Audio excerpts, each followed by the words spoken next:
বিসমিল্লাহির রহমানির রহিম। আজকে যে বিষয়ে কথা বলবো, দেখেন যে আসলে একেবারে শর্ট সময়ে কিভাবে আমরা মরিচ চাষ করবো বর্ষাকালে, সেই বিষয়ে থাকবে আজকের আলোচনা। আমরা বর্ষাকালে অনেকেই সমস্যায় পড়ি, যে এই যে মরিচ চাষ করতে পারতেছি না, যে গাছ ঝিমে যাচ্ছে, পাতা কুকড়ে যাচ্ছে।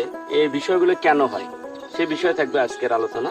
আপনারা অবশ্যই পুরো ভিডিওটি দেখবেন, দেখলে আপনারা অবশ্যই বুঝতে পারবেন যে আসলে কিভাবে আমরা বর্ষাকালে মরিচ চাষ করবো, সুন্দর স্বাস্থ্য সবল গাছ হিসাবে আমরা গাছ কিভাবে গঠন করবো, সেই বিষয়ে থাকবে পুরো আলোচনা।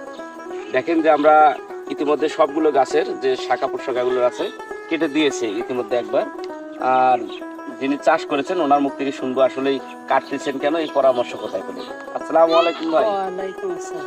এই শাখাগুলো কেন কেটে দিচ্ছেন, আবারও কাটতেছেন, আপনি একটু কাটায় দেখাবেন যে আসলে কিভাবে এটা করতেছেন।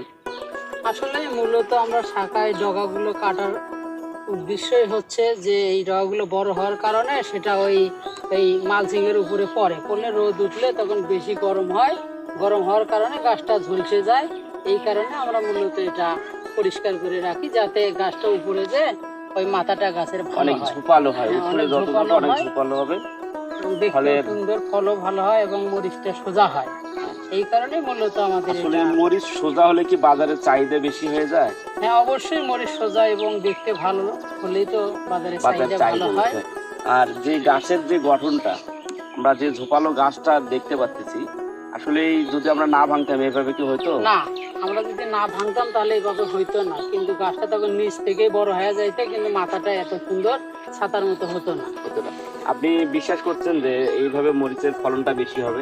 অবশ্যই এভাবে ফলনটা বেশি হবে। এভাবে করলে ওই নিচে যেটা থাকে ওটার তো বেশি আমরা মরিচ পাই না, যখন এই উপরে যেটা আসে সেটা প্রত্যেকটা গিরায় দেখা যায় মরিচ ভরপুর মরিচ হবে। ভরপুর। আর যে নিচের যে শাখাগুলোতে আমাদের আসলে বেশি ফলও পাচ্ছি না, আমরা গাছের গোড় থেমে যাচ্ছে, পাতা কুকড়ে যাচ্ছে, আমাদের এই সমস্যায় এইভাবে আমরা যদি এটা কাটা হয় তাহলে মনে করি যে পাতা কুকড়া হবে না, প্রত্যেকটি গাছ স্বাভাবিক থাকবে, অনেক সুন্দর থাকবে। দেখেন যে গাছগুলো এত বর্ষার মধ্যেও একটা গাছেও পাতা কুকড়ে যায়নি।